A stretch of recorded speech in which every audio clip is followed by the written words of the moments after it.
The first time Mr. Ellis noticed her, she was standing just beyond the iron fence that framed the entrance to his flower shop. It was early March, the air still laced with winter's chill, and the blooms in his window display had just begun to show signs of spring. She couldn't have been more than 10. A slight girl in a faded green coat, 2 sizes too big, with sleeves that swallowed her hands and shoes worn near through at the toes. She didn't try to come in.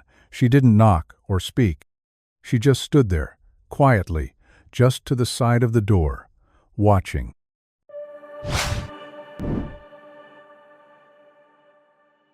At first, he thought she was lost. He asked if she was waiting for someone. She didn't answer, just gave a shy shake of her head and pointed gently toward the peonies in the window. Ellis had smiled softly, politely, and returned to work. Maybe she was one of those kids who loved flowers, he thought. Maybe she lived nearby. Maybe this was just a passing curiosity.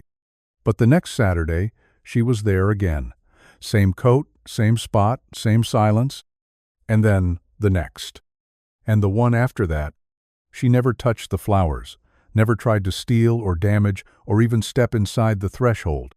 She simply stood there, rain or shine, wind or frost, her hands tucked in her sleeves, her eyes tracing every petal like they held the world's secrets. Mr. Ellis, a man who'd run that flower shop for nearly 40 years, had seen all kinds of children pass by, but never one like her, never one so still, so reverent. He started leaving the display lights on a little longer, just in case she came late. He started keeping the peonies fresh, even when they weren't in season, special ordering them at a loss from a supplier out of state. It was foolish, he told himself. Business hadn't been good since the big mall opened. He couldn't afford these extra shipments.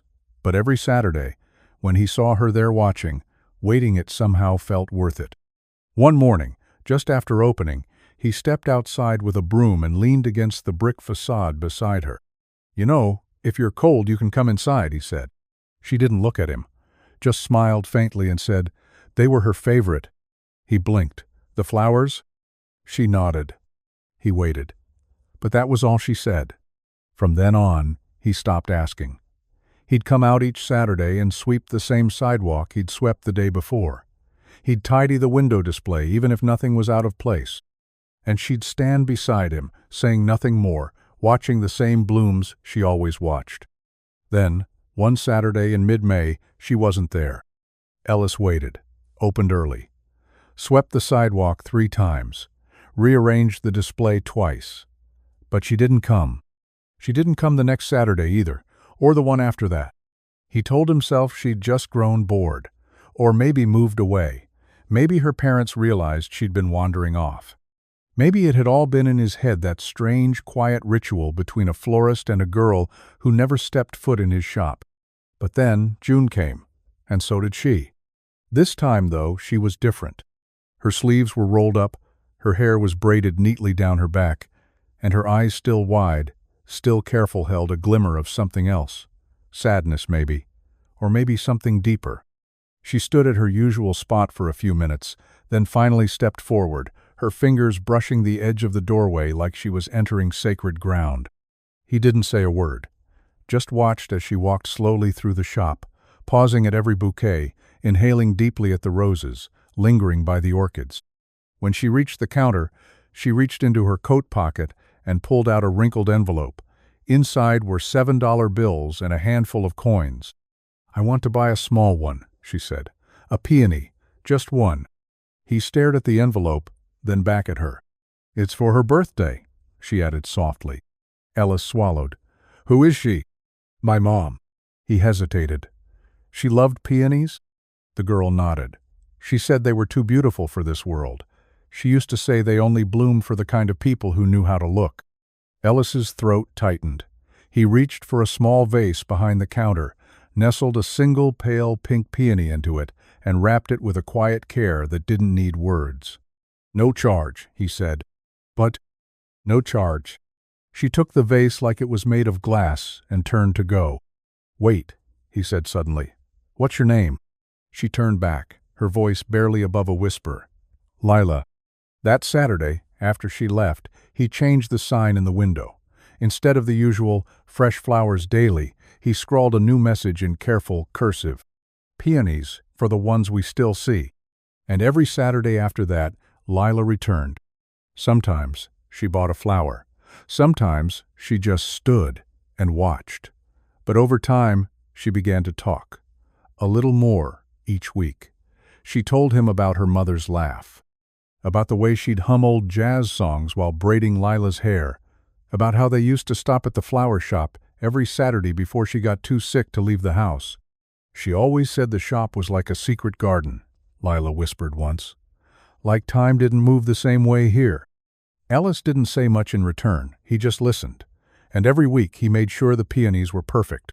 One afternoon, a woman from the neighborhood, a teacher, came in to buy a bouquet and spotted Lila helping arrange tulips in a vase. "That girl," she whispered to Ellis while Lila wasn't looking. "Is she yours?" Ellis shook his head. "No, she's just mine on Saturdays." The teacher smiled. "Well, she's blooming more than the flowers." The comment stayed with him. Over the next year, Lila became more than just the girl outside the shop. She became the girl in the shop. She swept floors, watered plants, learned how to arrange bouquets with a precision that surprised even Ellis. And with every passing season, the shop grew warmer, brighter. Like her presence had rearranged the very air. One evening, as they were closing up, she asked if he'd ever lost someone. He paused, the keys still in his hand. "Yes," he said quietly. She didn't ask who, just nodded, as if understanding the language behind the silence. The next Saturday, she brought him a flower. It wasn't perfect, a daisy with a bent stem and petals slightly frayed, but it was hers, and it was for him. "For whoever you lost," she said. He didn't have words for what that meant. By the time her next birthday came around, Ellis had made a new sign for the window. It read, "Saturdays with Lila, where the bloom begins." And though she rolled her eyes and pretended to protest, he caught the smile she tried to hide. The shop, once quiet and aging, had found new roots. And the man who thought he'd seen every kind of flower had discovered that the rarest blooms of all didn't come wrapped in paper or tied with ribbon. They came in the form of a little girl in a green coat. A girl who waited every Saturday outside a flower shop until the world remembered how to notice her. It was nearly autumn when the letter came. A simple cream envelope, no return address, tucked quietly into the shop's old brass mail slot like it had slipped in on a breeze. Ellis didn't notice it at first. There was busy restocking marigolds, prepping early for the season. But when he finally picked it up, something in the weight of the paper made him pause. He wasn't used to handwritten notes anymore. These days, most communication came in pings and beeps, but this was different. Inside was a single sheet, lined, the kind schoolchildren used. The writing was careful, neat, but clearly youthful. "Mr. Ellis, my aunt said we have to move. She said we can't stay in the apartment anymore because it's too small and she got a job far away. She said I can't visit the shop anymore on Saturdays." I tried to say it's important, but she doesn't understand. I didn't tell her about Mom or the peonies or you. I just wanted to say thank you for letting me stand by the window, for the peonies, for listening. You made the days feel like they weren't heavy. You made Mom feel close. I don't know where we're going, but I'll remember your shop, and I'll remember that someone saw me. Love, Lila. The paper trembled in Ellis's hand. Not from emotion, at least not at first. From age, he told himself. From arthritis or the chill in the air. But deep down, he knew it wasn't that. He sat in the back room for a long time, the letter folded in his lap like a memory. The flower shop around him buzzed quietly, the hum of old refrigeration units, the rustle of leaves outside. But the silence inside him stretched long and thin. He didn't know where she was going. He didn't even know her last name. She'd become such a constant that he'd never thought to ask. And now she was gone. That Saturday, the window display remained unchanged. No new peonies, no fresh-cut arrangements, just a simple vase holding a single daisy. The same kind Lila had once offered him without explanation. Customers noticed. They asked, "Where's your little helper?" one woman said. "Did she grow out of flowers?" joked another. Ellis only smiled, polite and brief, and went back to work. Weeks passed. Then months. He left the daisy up, replacing it only when it wilted. It became a kind of quiet vigil, a symbol that something had been there, that something still mattered. He stopped putting peonies in the front display, but he kept ordering them. Not many, just enough to fill the small refrigerator in the back, just in case. Winter came and went. And then, in April, on a morning painted in new sunlight, Ellis stepped outside to flip the sign from closed to open and froze. She was there. Same coat, though it fit her better now. Same quiet eyes, same small hands clasped in front of her. Lila. Older, taller, but unmistakably her. She didn't rush forward. She didn't wave or shout or run. She just stood on the other side of the iron fence, waiting. Ellis swallowed hard. "You came back." She nodded. "Only for a few days. Spring break.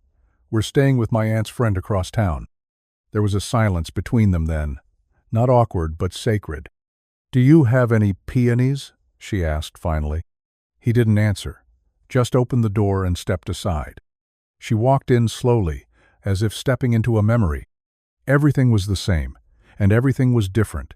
The shelves, the vases, the sunlight slanting across the wooden floor all held the faint scent of return. She wandered through the shop with reverence, touching nothing, but taking in everything. When she reached the back counter, Ellis was already there, holding a single pale pink bloom. "You kept them?" she asked, wonder in her voice. He nodded. Didn't seem right to stop. She took the flower with the same care she'd always shown, cradling it like a secret. Then she did something he hadn't expected. She reached into her backpack and pulled out a small photo.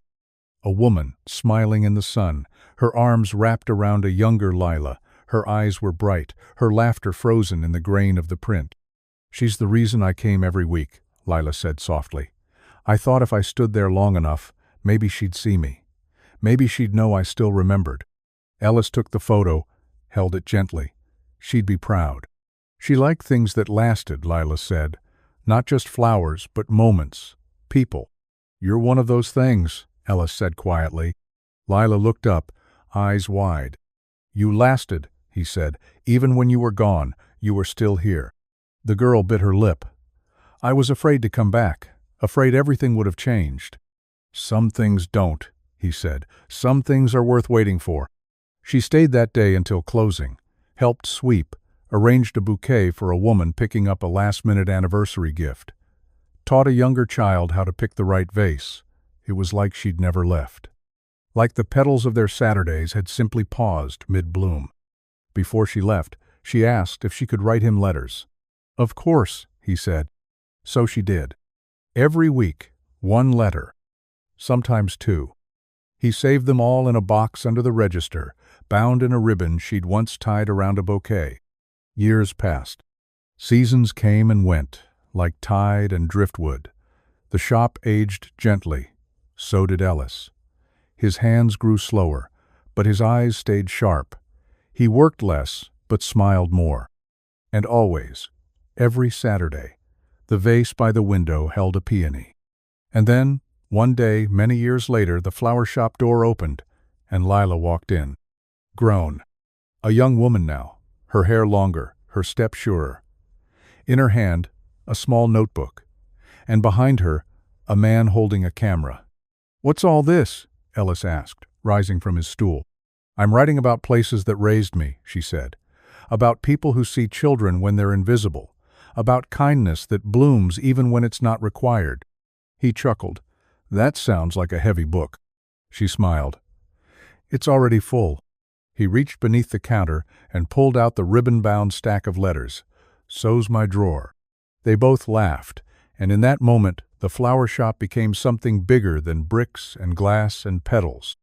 It became a monument to quiet kindness, to little girls who wait outside windows, to old men who see them, to the space between loss and bloom, and to the idea that sometimes the smallest gestures can root themselves so deeply they never stop growing.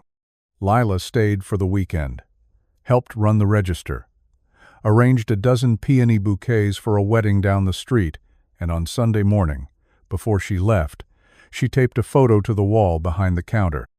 It was of the shop's front window, and in the corner, a small figure in a green coat, gazing at the flowers like they were made of magic. She wrote one line beneath it. She waited, and someone saw her. The day Ellis didn't open the shop by 9 a.m., the neighborhood noticed. It wasn't like him. For nearly 40 years, through storms and heat waves, funerals and holidays, he had opened that small flower shop on the corner of Maple and threered with the precision of sunrise. Even in the worst winters, when the pipes froze and deliveries stalled, he was there. Lights on, apron tied. The faint smell of fresh soil and clipped stems dancing in the air before the city was even fully awake.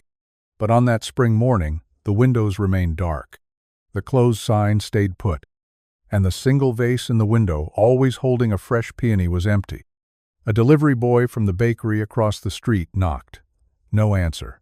He waited, then left a warm bag of croissants on the step. By noon, Mrs. Calder from the library had made 3 calls and sent her son to check the back alley. Nothing. By dusk, the lights still hadn't come on. That night, the street felt colder, as if the corner that used to hum with the softness of petals and the gentle shuffle of a man tending blooms had lost something it couldn't quite name. The next morning, the newspaper boy found the croissants untouched, their bags soggy with dew. He ran to tell his father, who called the landlord, who had a spare key. Inside, the shop was neat, the counters wiped, the floor swept, every bouquet in its place.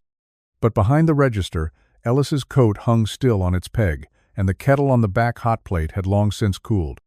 In the chair by the window, facing the street, sat Ellis, eyes closed, hands folded neatly across his lap.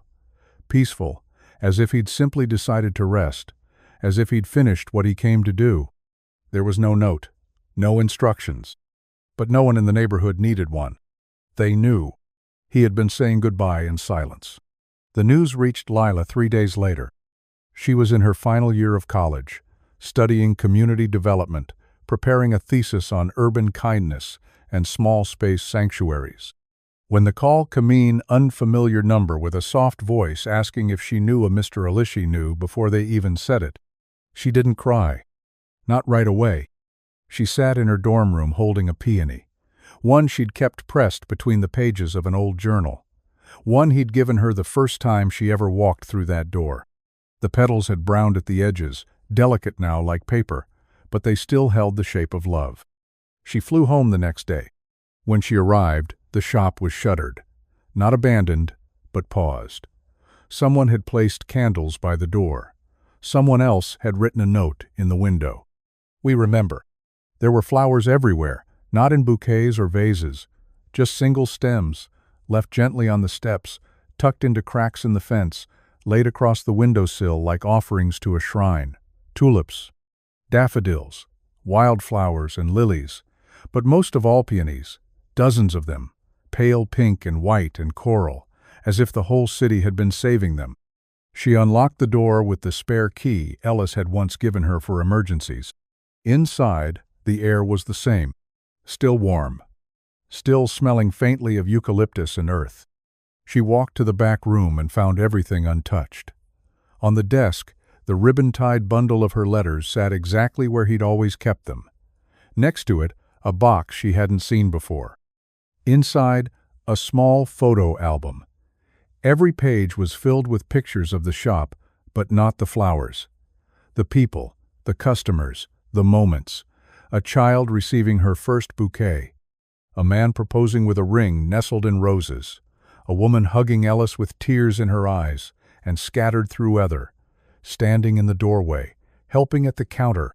Laughing, caught mid-motion, mid-sentence. He'd been collecting her all along. On the last page, there was only one photo. A peony in the window. And below it, a single handwritten line. Some blooms never fade. She closed the album slowly. The next morning, she went to City Hall, filled out paperwork, applied for permits, spoke with anyone who would listen. By the end of the week, she'd reopened the shop. Not under her name, not under new management. Just Ellis Peony. The was silent, but everyone in the neighborhood understood.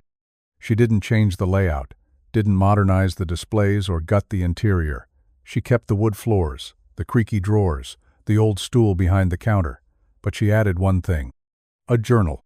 It sat by the register with a note. Tell us your memory of Ellis, of flowers, of someone you waited for. And people wrote. Every day, new entries. Pages filled with shaky handwriting and flowing cursive, with stories of first dates and final goodbyes, of loved ones lost and hope rediscovered. The shop became something more than it had ever been. A place of pause, of reverence, of beauty so gentle, it softened even the hardest weeks. Lila didn't try to become Ellis. She didn't have to. She just let the lessons he'd given her root themselves in the walls. She listened. She waited. She saw the children no one else noticed. She gave peonies, even when they weren't in season. One evening, just before closing, a little boy wandered in, mute, curious, dirty sneakers and a torn backpack. He stood by the window, eyes locked on the daisy in the corner vase. Lila stepped forward, heart quiet. "You can stand there as long as you want," she said. He didn't answer, but he smiled. And in that moment, she felt it. The bloom beginning again. That little boy came back the next Saturday. And the one after that. At first, he stayed near the door, not stepping too far inside. He didn't talk, didn't ask questions, just stared always at the daisies, never at the roses. Lila noticed the pattern immediately. Daisies. Every time. Even when they weren't in the front display, he found them, his eyes drawn to where they were tucked behind brighter, flashier blooms. So she started placing them in the front window again, just a single vase, like before. She didn't ask his name, didn't push. Children like that, she knew, were delicate. You didn't earn their trust with questions, you earned it with consistency, with silence, with seeing them even when they weren't ready to be seen.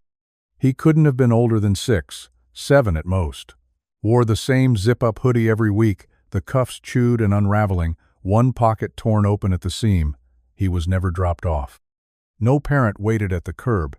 He simply appeared from around the corner each Saturday at 9 on the dot, as though some invisible force told him it was time.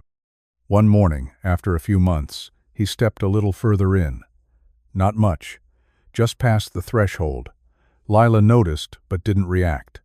She kept trimming stems behind the counter, humming softly. He took a few more steps, edged toward the daisies. Stopped. They were hers too, he said suddenly. Lila froze. Not at the sound of his voice, though it was the first time she'd heard it, but at the words. Familiar words. Words she had once said herself, in that very same shop not so long ago. She turned slowly, meeting his eyes.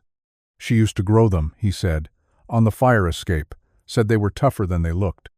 Lila stepped from behind the counter, kneeling carefully beside him. "I think she was talking about you," she said. He didn't answer, but he didn't leave either. He stayed the whole morning, helped her arrange a bouquet, watched as she taught a newly engaged couple how to mix textures without overwhelming the centerpiece. And when it was time for him to go, he pointed at the daisies and whispered, "Next week?" "Always," she said. His name was Felix. She learned that 3 weeks later, when he handed her a drawing crayon on construction paper, a crooked daisy with 2 stick figures holding it up, on the bottom, in careful block letters, "For Lila." From Felix. She framed it, put it right behind the register, beside the photo of Ellis and the little green coat she used to wear. Felix became part of the shop after that. Not an employee, not a helper, just a presence, a reminder. He watered the daisies, swept the floor, sat cross-legged near the back fridge reading books she kept just for him. People noticed. Customers asked, "Is he yours?" they said. And every time, she gave the same answer Ellis once gave about her. "No, he's just mine on Saturdays." The city changed around them. Big towers replaced the old post office. A new cafe opened next door, louder and flashier, all neon signs and curated playlists. But Ellis Peony stayed the same, quiet, steady, a refuge. The kind of place that didn't shout to be remembered. It became a spot people brought their secrets to. A man came in one morning, hands shaking, asking for a bouquet for the wife he hadn't spoken to in 3 weeks. He left with lilies and courage. A woman stopped by every Thursday, never bought anything, just touched the tulips gently and whispered a name. No one ever asked who. One summer afternoon, a teenage girl came in with mascara running down her cheeks and sat near the potted ferns. Lila didn't speak, just made her a small bouquet sunflowers and lavender and set it down beside her. The girl nodded, tears still falling, left without a word, but returned the next week, smiling. Ellis had once told Lila that flowers were never just flowers. They're language, he said, for people who've run out of ways to speak. Now she understood. The shop wasn't a business. It was a language, and she had become fluent. Then, one cold December morning, Felix didn't come. Lila waited, left the door unlocked longer than usual, replaced the daisies in the window, checked the sidewalk 3 times. Nothing. She didn't panic. Not yet. Kids miss days. Families get busy. Maybe he had a cold. But the next Saturday, he didn't come either. Or the next. Or the next. The shop felt emptier, even when it was full. She tried not to worry, but worry crept in anyway. Then, one snowy Thursday, a letter came. No return address, just Lila in crooked pencil script. Inside, my aunt says we're staying somewhere new for a while. Not sure where. I miss the daisies. I miss the quiet. I don't have any crayons here, but I'll draw you something when I get some. I hope the flowers are still okay. I hope you're still humming. It wasn't signed, but it didn't need to be. She placed the letter in the same box where Ellis had once stored hers. That spring, she started a new tradition. Every Saturday, she placed a daisy in the window, and beside it, a small card with a name handwritten in soft ink, reserved for Felix. Customers asked. She smiled. He'll be back. They didn't question her. They didn't have to, because something about the way she said it made people believe. Years passed. Children grew up. The cafe next door closed. A bookstore took its place. Lila's hair turned darker, then lighter again. She added more plants to the shop, started workshops on weekends, hosted a poetry night once a month. But every Saturday, without fail, the daisy remained. Until one morning the first truly warm day of the year, young man stepped through the door. Tall now, hair longer, but the eyes were the same. Daisies, he said. Lila turned slowly, froze. Felix? He nodded. I never forgot, he said, about the flowers, about you. She didn't speak, just stepped forward. And for a long moment they stood in the middle of the shop, no longer child and caretaker, but something else entirely. Something rooted. Something that had bloomed across years and silence and distance. He pulled something from his bag. A crumpled drawing, this time in ink, shaded and careful. The shop. The window. A daisy. And beneath it, some flowers wait for you. Lila laughed, then cried. And then, like Ellis had done for her so long ago, she knelt down and whispered, You can stand here as long as you want. And he did. That summer, everything in the city seemed to soften. It wasn't the weather exactly, though the air did turn sweeter and the rains came gentler. It was something else, a quiet undercurrent. As if the world around Ellis Peony had taken notice of something rare blooming again within its walls. Felix had returned, and with him, something invisible but vital settled back into place. He didn't just visit now, he stayed. What had begun as a quiet ritual of standing at the edge of the flower shop each Saturday had grown into full days behind the counter, sleeves rolled, hands gently guiding roses into water, arranging petals like lines of poetry. Lila never asked where he'd been. He never said, and that silence between them held more honesty than any explanation could. Sometimes he hummed now, little fragments of old songs she didn't recognize. And though he still rarely smiled wide, his eyes had stopped scanning the door like he might be pulled away at any second. He was grounded now, rooted, and Lila, watching him from across the room, knew what it meant to find someone again. The neighbors welcomed him back quietly. The woman from the library who'd once asked if he was Lila's son brought him lemonade on a hot day. A teenage boy from the bakery taught him how to twist paper around bouquets faster. Even the grumpy mailman who never lingered started staying a little longer each morning, handing Felix the letters with a gruff nod. The city might have forgotten many things, but it remembered kindness.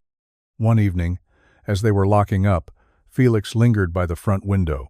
The peony there caught the last light of the sun, a halo around its edges. She would have liked this place, he said.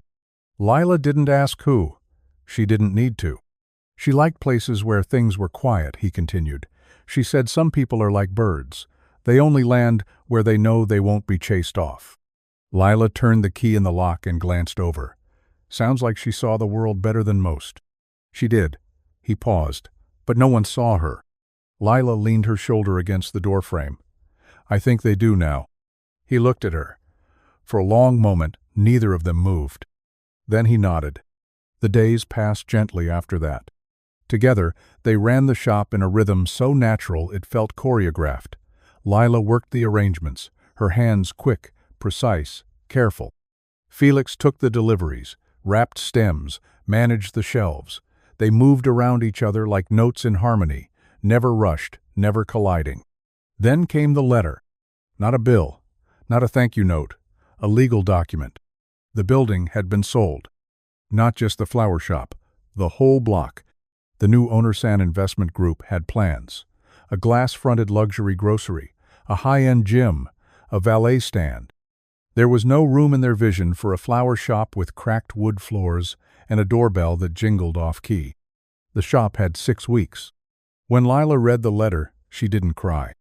She folded it, placed it in the same drawer Ellis once kept her letters in, and turned the open sign around like nothing had changed. But something had. She moved more quietly after that, smiled with effort, rearranged displays with less conviction. Felix noticed. But he said nothing, at first. Then, one Thursday afternoon, he slid an envelope across the counter. Inside was a list. Names. Numbers. Letters.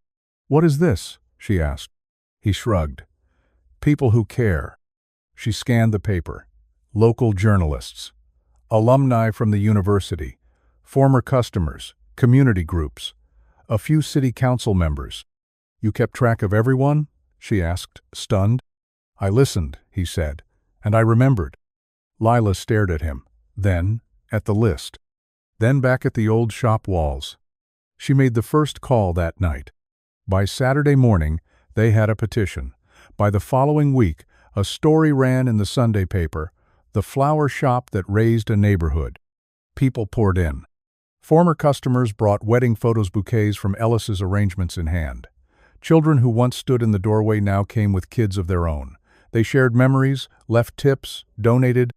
A former city planner walked in with blueprints of the district and showed how the building could be preserved. An architect volunteered time to draft a proposal. Local teachers wrote letters of support. It wasn't just about flowers anymore. It was about history, about memory, about the rare magic of a place that had chosen, again and again, to see people when the world didn't. But the clock was still ticking. 4 weeks left. Felix stayed late every night now, answered emails, folded pamphlets, fixed the broken shelf near the tulips. One night, Lila found him asleep in the back room, an open binder in his lap and his hand still holding a pen. She covered him with an old shawl and whispered, "Thank you." He didn't wake. The next morning, she placed 2 daisies in the window. One for him, one for the fight. By the final week, the city held its breath. No one knew if it would work. The investors weren't budging. The legal team was circling. And then, 3 days before closing, a woman walked through the shop doors. Mid-50s, sharp gray suit, stern eyes. She didn't smile, didn't look around. She walked straight to the counter. "My mother loved this place," she said. "She brought me here every weekend until she died." Lila blinked. "I thank you. That means a lot." She used to say this shop was the only place she didn't feel invisible. The woman pulled a document from her briefcase and set it down. "I own 30% of the development company," she said, "effective immediately. This building is off the table." Lila stared. "You're?" "Daisy Margot Bennett," she said. "Tell Felix thank you for the letters." Then she left. Just like that. No ceremony. No grand announcement. Just the quiet reversal of what had once seemed inevitable. The shop was safe. That Saturday, the whole neighborhood showed up. People brought balloons, photos. A local musician played outside on a second-hand piano. Someone brought a cake shaped like a daisy. There were speeches, toasts. But the loudest moment was the quietest one. Lila stood by the window, Felix by her side. Together, they placed a single peony in the glass vase and turned the card. It read, "Some shops sell flowers, others grow hearts." And everyone knew. They weren't just saving a shop, they were saving a story. And stories like that? They don't fade. They root. Autumn came early that year. The leaves turned gold before September even settled in, and the city's skyline seemed gentler under the weight of cooler winds. On the corner of Maple and Threerd, Ellis Peony didn't just survive. It thrived. The threat of closure had brought more than just support, it had brought purpose. And somehow, in the act of nearly losing the place, everyone realized how much they needed it. But Lila wasn't celebrating. Not really. Victory didn't feel like noise or confetti to her. It felt like breath, like a slow exhale after weeks of holding everything inside. She'd saved the shop, but it hadn't come without cost. The long nights, the worry, the relentless feeling that if she stopped moving, the petals would fall. Felix noticed. She didn't speak about it, didn't complain, but he saw it in the way her hands moved slower, more deliberate. How she stared out the window longer after customers left. How the smiles came, but didn't always reach her eyes. One day, as they were restocking vases, he walked up behind her and gently handed her an envelope. "What's this?" she asked. "A break," he said. Inside was a map, hand-drawn, crude but charming, a circle around a park just outside the city, and beneath it, written in blocky letters like the ones from his drawings long ago, "Go see something that isn't a flower. I've got the shop." She stared at it. "You can't be serious." "Lila," he said softly, "you need to breathe." She didn't answer, just folded the paper and placed it in her apron. She didn't go the next day, or the one after. But on the third day, when she opened the shop and saw Felix already sweeping the sidewalk, apron tied tight, smile calm, she handed him the keys and walked. The park was small, mostly trees, a pond, some benches, nothing extraordinary. But when she reached the center, she found a single peony bush. Wild, untamed, growing where no one had planted it. She sat beside it for hours. Didn't check her phone, didn't think about inventory or delivery schedules or the broken cooler in the back room. She just watched the wind move through the petals and let the quiet wash over her. She returned to the shop that evening with dirt on her hands and peace in her bones. Felix didn't ask what she saw. He just handed her a daisy and said, "Welcome back." From that day forward, they took turns. Saturdays were sacred, yes, but they each took one Sunday a month, a day to breathe, to be something outside the shop, to find other gardens, other silences. It wasn't balance. It was better. One crisp November morning, a woman entered the shop with a little girl at her side. The child clutched a notebook to her chest and looked around like the walls were made of starlight. "She wants to do her school project on a place that makes people feel things," the mother explained, half apologetic. Lila knelt down to the girl's level. "And what kind of feelings are you looking for?" The girl thought for a long moment. "Safe," she said. Lila stood and smiled. "Then I think you're in the right place." They let the child take photos, ask questions. She scribbled notes furiously while Felix showed her how to trim stems. At the end of the visit, she handed Lila a thank you card with a drawing of the storefront, a single peony in the window, and one word in bubble letters. "Bloom." Lila pinned it beside the register. By winter, the shop was humming again. Bookings for weddings, holiday bouquets, orders from local businesses who wanted something different, something real. Felix handled most of it now. He was taller than Ellis had ever been, his shoulders broader. But there was something about the way he moved, deliberate, gentle, that echoed the old florist's presence. Sometimes Lila caught glimpses of it.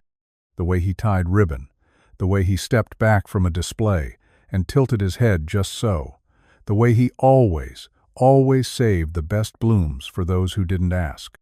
One evening, as they were locking up, he paused by the door. "I've been thinking," he said. "Dangerous," Lila teased. He smiled, then turned serious. "We should open another one." She blinked. "Another shop?" He nodded. "Not big, not fancy, just another place. There's a block near the East End. Not much there. But I walked by last week, and there's this little corner space. It feels like us." Lila was quiet. Not because she didn't want it, but because it hadn't occurred to her until then that this could grow beyond them. "We could train someone," he said. "Teach them the way Ellis taught you, the way you taught me." She looked out at the street. The lamplight reflected on the pavement, the faint glow of the peony in the window. And for the first time in years, she imagined something larger than survival. She imagined expansion, legacy. "Okay," she said. Just like that. They signed the lease 3 weeks later, called it Petal Root. No explanation, no press release. But those who knew, they knew. The new shop opened with a single daisy in the window. A girl named Mara ran it. Quiet, observant. The kind of young woman who noticed when someone changed their tone mid-sentence, who offered tea before anyone realized they needed warmth. Lila visited often, but she didn't hover. She trusted. And the flower shops, now too, became part of something even bigger. They became a network of remembering, of softness, of places people returned to when the world got too loud. And always, at the heart of it, was the story of a girl who once stood outside a flower shop every Saturday, waiting. Not for a sale, not for attention, but for connection. And a man who gave it to her, without ever asking why. And another boy who found shelter years later, and gave it right back. Until kindness wasn't the exception anymore. It was the root. Spring returned with a kind of hush.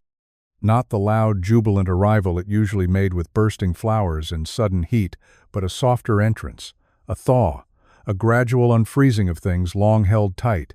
And in that quiet shift, the shop on Maple and Threerd settled into its next rhythm. Lila no longer checked the sales totals every evening. She didn't count customers. She didn't need to. The shop was full in the ways that mattered. A warmth in the air, a regular murmur of laughter, the scent of memory on every bouquet. Felix had grown into his own silence. Not the withdrawn kind, but the solid, grounding kind. The kind that children leaned into when their parents were arguing. The kind that people recognized in rooms and couldn't explain. He started leaving little cards inside the bouquets. Not always, just sometimes. Never signed, never obvious. Just a line of encouragement slipped between the petals like an afterthought. "You are not broken. You are blooming. The right people will notice you. This, too, will turn green." And one day, someone posted a photo of their card online. The post went viral, not because it was flashy, but because people were starving for quiet reminders that they mattered, that someone, somewhere, had seen them and believed. Letters started arriving. From all over. A woman in Montana who had lost her husband and saw the card while ordering flowers for his memorial. A teenage boy in Boston who printed out the quote and taped it to his locker to remind himself to stay. A schoolteacher in Manila who read the post aloud to her classroom and then had every student write a message to someone they loved. Lila created a wall. 100 soft colors, pinned across one side of the shop. Envelopes, photos, quotes. A paper garden of impact. She didn't speak much about it. She didn't need to. One afternoon, she stepped back and realized something quietly overwhelming. This was no longer Ellis's shop. It was theirs. Not because they changed the name or rewrote the rules, but because they had built on the bones of what he gave them.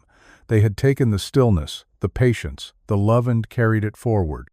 That night, she pulled out the old photo album, the one Ellis had made. She turned to the last page. The picture of the peony in the window was still there. But this time, she added a second photo beside it. Felix, wrapping a bouquet with a small boy watching him closely. The child was mimicking his hands, trying to fold the ribbon the same way. Felix was smiling. Lila captioned it with one line. He became the place he was looking for. More Saturdays passed. One day, a customer brought in a violin. Not to sell, to play. He stood near the front window, just as the morning sun cracked through the glass, and began a soft, meandering melody. It was quiet at first, almost uncertain, but the notes found their way through the shop, curling between the ferns and the freesia, wrapping around the stems and shelves. Lila didn't stop him. Felix just nodded. And slowly, a few customers sat down on overturned buckets, or leaned against the cooler, or stood quietly near the back, listening. The song ended in silence. Then applause. Then laughter. Then something new began. They called it Bloom Hours. Every other Saturday, artists and musicians and writers come for payment, not for performance, but for presence, a place to be, to play, to sing, to read, to belong. One afternoon, a woman painted live in the window. A canvas of soft pastels, petals and sky and sidewalk cracks. She captured the soul of the street, of the shop, of the Saturday. By evening, she had left, but the painting remained. Lila hung it above the wall of letters. It felt right. People came from other cities to visit now, some just once, some again and again. They didn't come for the flowers, though they bought them gladly. They came because they had heard about the place with the boy and the girl and the peony and the daisy and the notes that knew your name even when you hadn't said it out loud. They came for sanctuary. They came for story. Lila sat by the counter one night. Just after closing, the lights dimmed, the hum of the cooler low in the background. Felix was restocking jars. She looked over at him. "Do you think he knew?" she asked. Felix looked up. "Ellis," she clarified. "Do you think he knew what this would become?" Felix was quiet a long time. Then, "I think he hoped, but I don't think he needed it to grow. I think he just needed one person to be seen." Lila nodded. She leaned back, eyes on the window. The peony there caught the light of a street lamp, glowing faintly. One day, she thought, maybe it would be someone else's shop. Maybe Mara would take over both. Or maybe a new kid would stand outside the door one Saturday, silent and unsure, and someone inside would see them and not ask why. Because they wouldn't need to. Because the language had already been learned. Because the shop was no longer a shop. It was a quiet revolution in petals and ribbon. And because sometimes all it takes to change the world is for someone to notice the girl standing by the window. Winter rolled in slowly that year, as though even the cold knew better than to rush the season at Ellis Peony. The mornings came darker, the evenings earlier.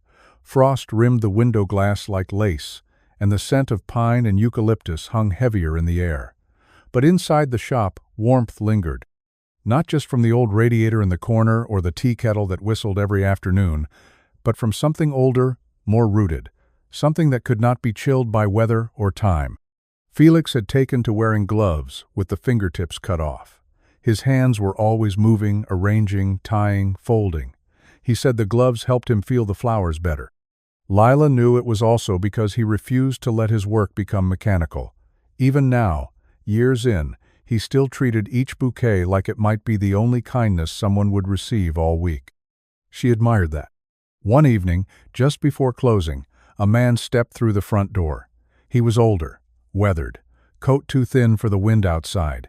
He didn't speak, just wandered quietly between the aisles, eyes flicking over the roses, the baby's breath, the amaryllis. Lila approached gently. "Looking for something special?" she asked. The man nodded slowly.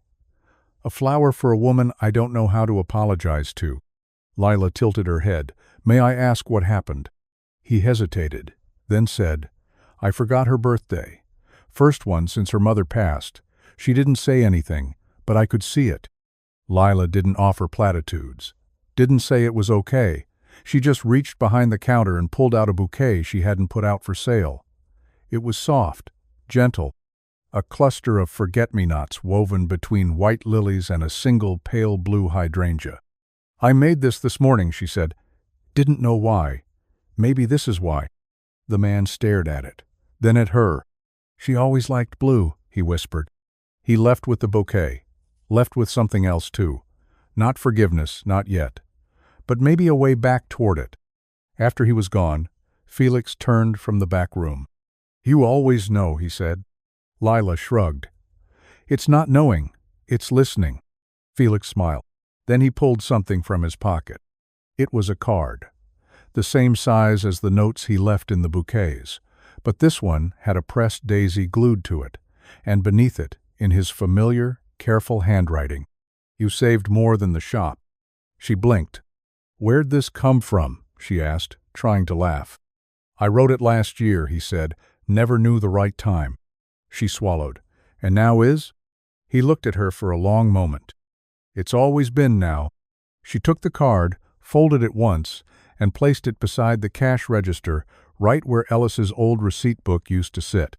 That night, she dreamed of the girl she used to be, the one standing outside the shop in the oversized green coat, wondering if the world would ever see her.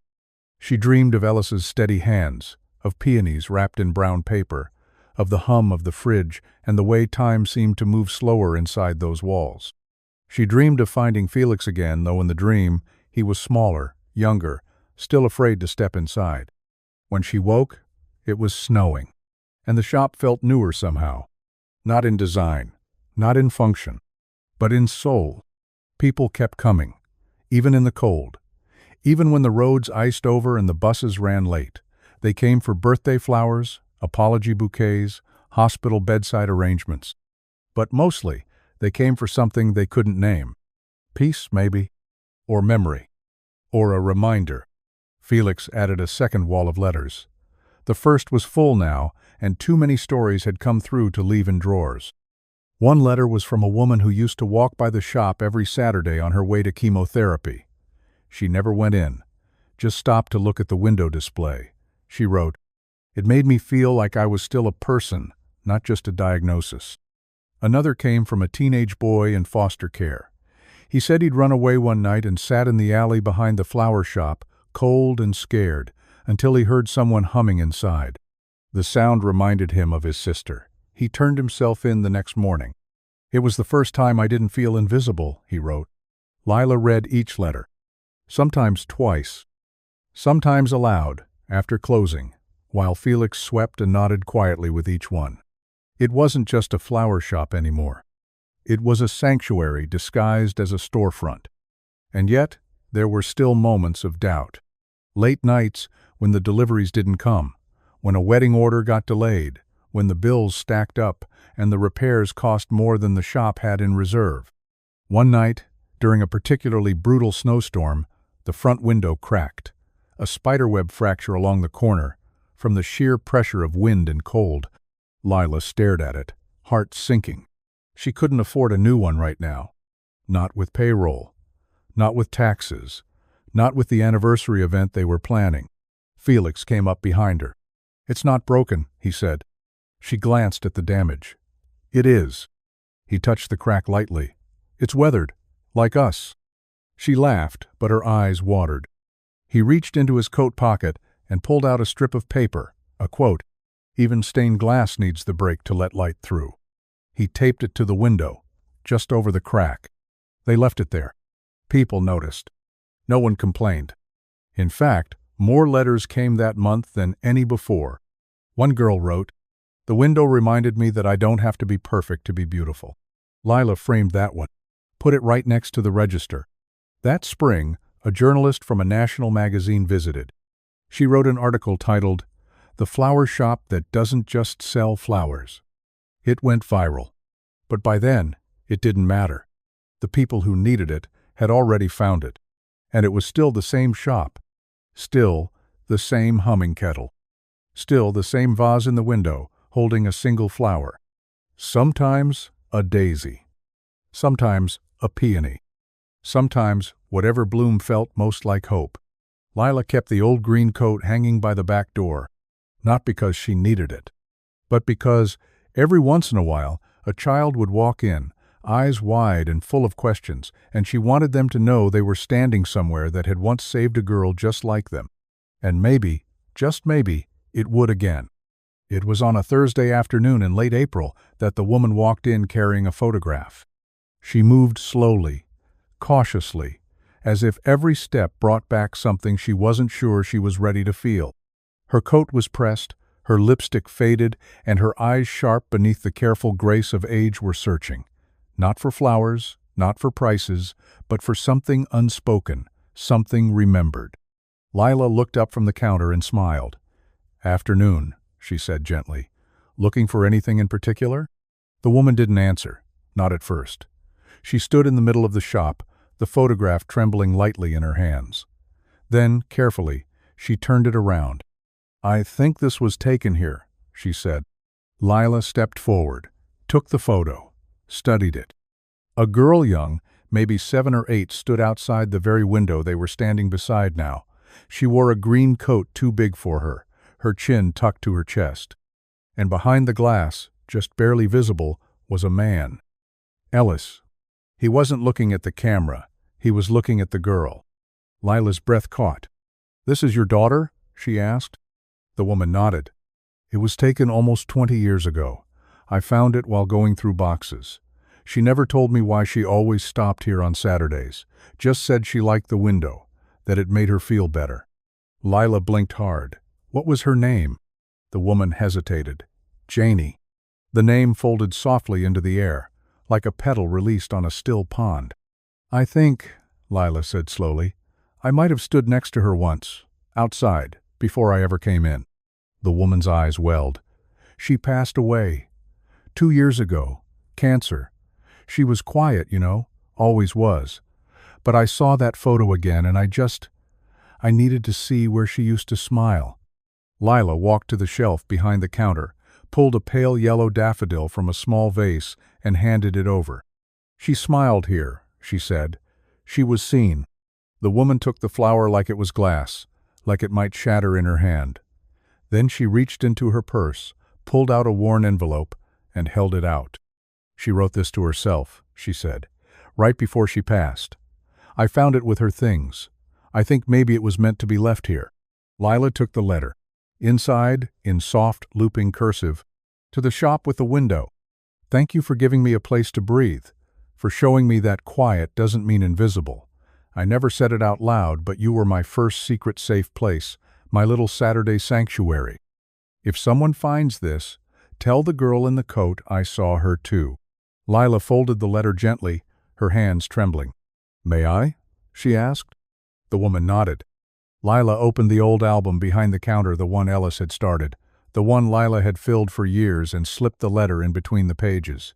She turned back to the woman and took her hand. "She's part of it now." The woman smiled through her tears, and for a moment, everything in the shop went still. The flowers seemed to lean closer. The air thickened with memory. And the old floor creaked, as if it too remembered the weight of Janie's quiet footsteps. After she left, Lila sat by the window and stared out at the sidewalk. A girl passed by, holding her father's hand, staring through the glass with wide, wondering eyes. The cycle, she thought. It never ends. It only changes names. That weekend, Felix brought in an old wooden bench. "Found it near the lake," he said. "Someone left it out with a free sign." It was weathered, the paint chipped, but solid. Lila helped him set it just outside the window, beneath the flower box. "For watching?" she asked. "For waiting," he said. And so the bench stayed, and people used it. Not to rest. Not really. But to linger. To look inside. To remember. One rainy evening, a man sat there for 2 hours, hands in his lap, eyes steady on the peonies in the window. He didn't move. Didn't speak. When he finally stood, he stepped into the shop, bought a single tulip, and whispered, "She loved this place," before leaving. They never saw him again. Another time, a little girl with 2 braids and a notebook sat cross-legged on the bench, sketching the storefront. When asked what she was drawing, she said, "The kindest building I've ever seen." The photo of Janie stayed on the counter for weeks. Customers commented on it. Some recognized her. Most didn't, but no one asked why it was there. They just understood. Some people don't need to be famous to be unforgettable. Felix started writing again. Not just cards. Letters. He'd come in early, make tea, sit by the register, and write to people he didn't know. To the boy who stood in the back for 20 minutes and left without buying anything, I saw you. You mattered. Come back whenever you need. To the woman who cried beside the orchid's eye, hope they reminded you of home. To the girl who looked scared to speak, I was scared too, once, but it fades. He left them in a small wooden box by the door labeled Letters for Strangers. People read them, took them, left new ones in return. A teacher left one, addressed simply, "To whoever needs to believe again." A father wrote, "You're doing better than you think. The child you're raising already knows you love them." A child scribbled, "It's okay if you feel like you're breaking. Flowers do too, but they still grow." The box overflowed. So they built a second one, and a third. They called it the Garden of Words. And somehow, it became as important as the flowers themselves. Sometimes more. Lila came in early one day and found a young man reading every letter, one by one, tears streaking down his face. He looked up at her, mouth open, then shook his head. "I didn't know places like this could exist." She handed him a card with a peony drawn in ink. "They don't," she said. "Not unless someone makes them." He left with the card, and a handful of borrowed belief. That night, she and Felix sat on the floor, backs against the cooler, surrounded by petals and pages. "You ever wonder," he asked softly, "how it all started?" Lila smiled. "No," she said, "I remember." And outside the window, in the glow of the lamplight, the bench stood empty, waiting. Summer arrived not with a shout, but a sigh, gentle, golden, and slow. The sun began to stretch longer across the sidewalk outside Ellis Peony, casting honeyed light through the front window and painting the worn wood floors in soft warmth. The daisy in the display vase opened just a little earlier now, catching the morning rays before the kettle had even begun to boil. The air was thicker with the scent of lavender and lemon balm, and everything inside the shop felt like it had exhaled. Lila had started coming in barefoot in the mornings. She'd slip her sandals off by the door, pad around on quiet feet, and water the ferns before she even opened the register. There was something sacred about the silence before the world knew the shop was open. Something soft and private that reminded her of when it was just her and Elisand later. Just her and Felix carrying everything on instinct. Felix arrived later these days. Not because he cared less, but because he had begun taking early morning walks through the neighborhood. Said the city was different when no one was watching. Said he liked to see it before it put its makeup on. One morning, he walked in, carrying a small potted plant. "What's that?" Lila asked, brushing pollen from her apron. "It followed me," he said, setting it on the windowsill. It was a Marinta prayer plant, its leaves green and soft, the edges tinged with blush. He added a tag to the pot. "Be gentle with yourself. Even the sun has shadows." That week, 5 customers asked if they could buy it. He refused. Some things weren't for sale. A week later, a letter arrived addressed to The Place with the Peony. No return address, just looping script and a hand-drawn border of petals. Inside, a single line. "I stood outside for weeks. I didn't have the courage to come in. But your window saved me anyway." Lila placed it on the wall of words. By now, that wall had expanded. It covered the entire north side of the shop and curled slightly into the hallway that led to the back room. The letters were layered and faded in places, but none had been removed. Each one a root, each one a witness. One quiet Tuesday, a boy with a stutter came in carrying a bouquet of wildflowers he'd picked himself. His hands shook as he held them out, the stems uneven, some petals torn. "I want to trade," he said. Lila knelt. "What are you trading for?" He looked toward the back wall, toward the letters. For a S. Story." She smiled. They gave him a blank card and an envelope. He sat near the cooler for an hour, writing in careful pencil. When he was done, he sealed the envelope and placed it at the base of the wall. They hung the wildflowers near the register. Didn't sell them. Didn't even water them. They just stayed until they faded. a quiet reminder that not every offering had to last to matter. The community started calling it the kindness shop. Teachers brought students in as a class, outing not to buy flowers, but to learn what empathy looked like in practice. Therapists referred patients there when they needed a place to sit that didn't feel like a waiting room. Strangers left coins in the little ceramic frog near the register, a tip jar of sorts, though no one ever asked for one. Lila and Felix added a new shelf behind the counter. They stocked it with extra cards, pens, stickers, and hand-folded paper blooms. Above it, a wooden sign carved by a local artist read, "Leave something kind, take something kind, grow something kind." Some weeks, it was empty. Others, it overflowed. But always, it remained. And always, the bench outside the window stayed. Painted now, a fresh coat of sea glass green, still worn, still waiting. People left things on it now. Notes, photos, sometimes a single flower in a mason jar. Once, a tiny pair of baby shoes, clean and white and untied, with a note that said, "He would have loved this place." No one moved them. They stayed until the rain came. And even then, the soggy shoes weren't discarded. Lila placed them inside an empty vase and set them on the back shelf, next to Ellis's first ledger book. Every petal in that shop, every stem and page and whispered name carried something sacred. Felix started taking photos again. Not for social media, just for remembering. He'd use an old film camera and take portraits of the people who lingered. The ones who didn't just shop but stayed. The ones who opened up in ways that words couldn't hold. He made a new wall for those. He called it the Bloom Portraits. Each photo had a first namer, sometimes none at all. Just a small line beneath each frame. Came in for daisies, left with hope. Told me she hadn't been hugged in weeks, bought a bouquet for herself anyway. Didn't say a word, sat by the ferns, cried, smiled. Left a letter in the tip jar. There were dozens by summer's end. Each one a story, each one a bloom. And then, one late August morning, someone stood outside the window. It wasn't a child this time. It wasn't someone passing through. It was a man. Gray at the temples, jacket neat, a familiar stillness in his shoulders. Lila noticed first. She stepped from behind the counter, heart racing. Then she saw the hat. Simple, black, embroidered with gold thread. Korea, Vietnam veteran. Her breath caught.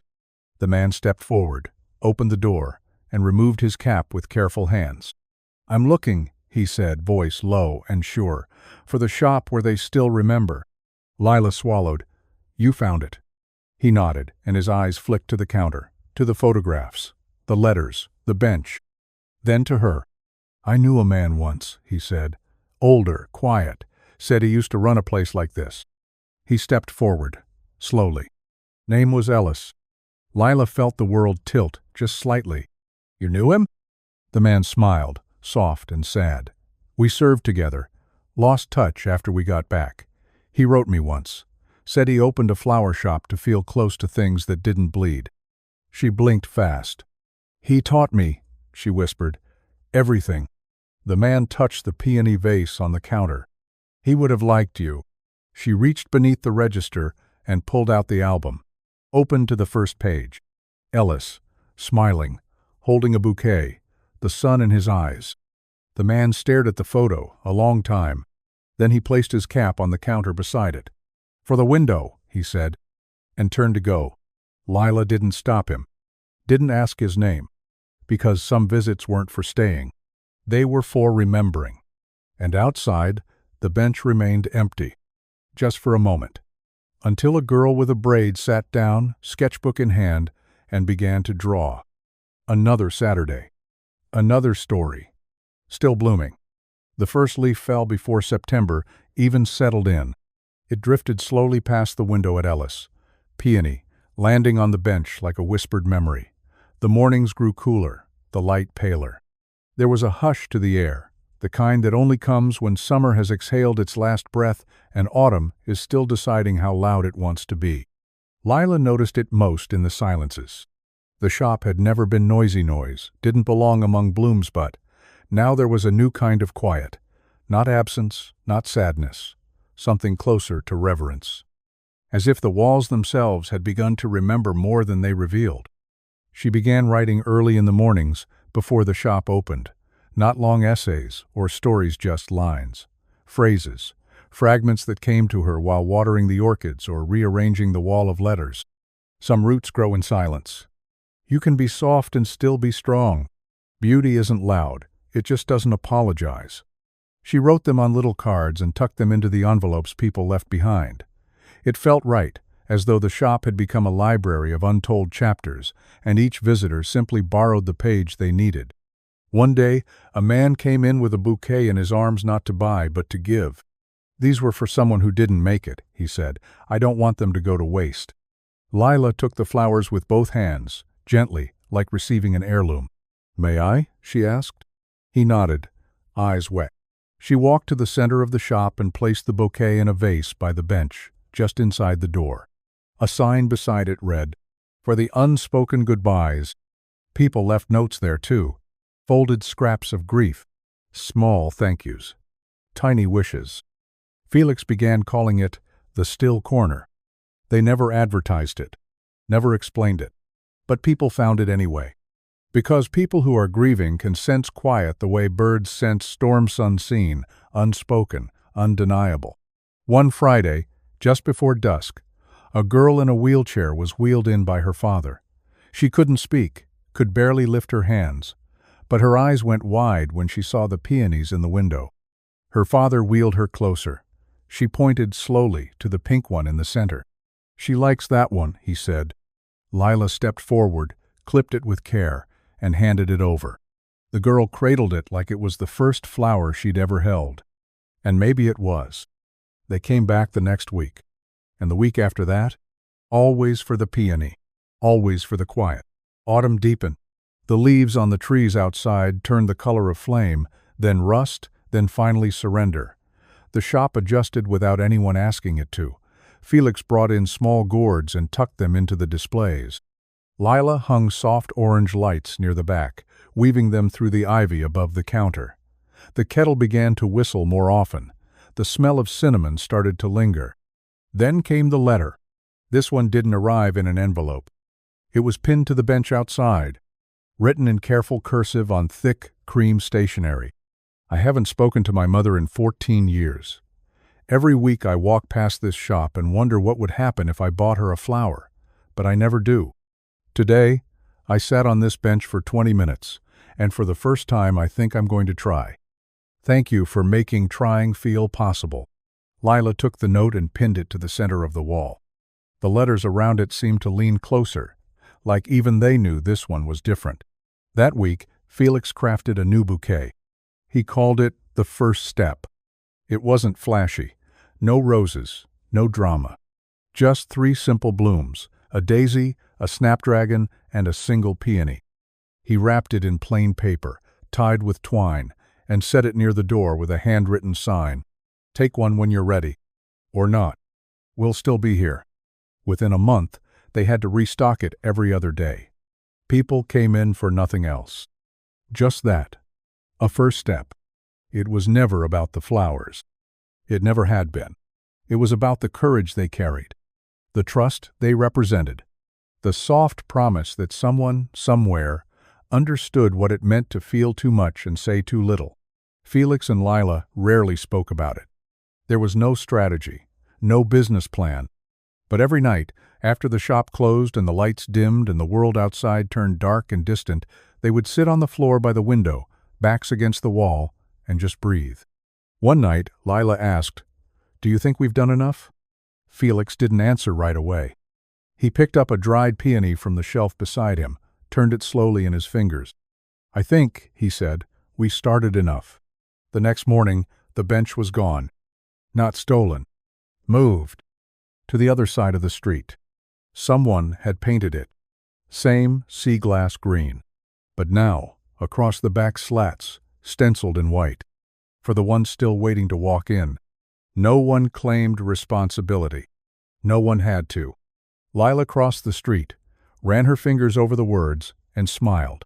She walked back to the shop, pulled a card from the drawer, and wrote, "We see you, even from across the street." She left it on the bench, and when she turned back toward the window, she saw a child watching from inside. A girl, green coat, too big. And just like that, the story began again.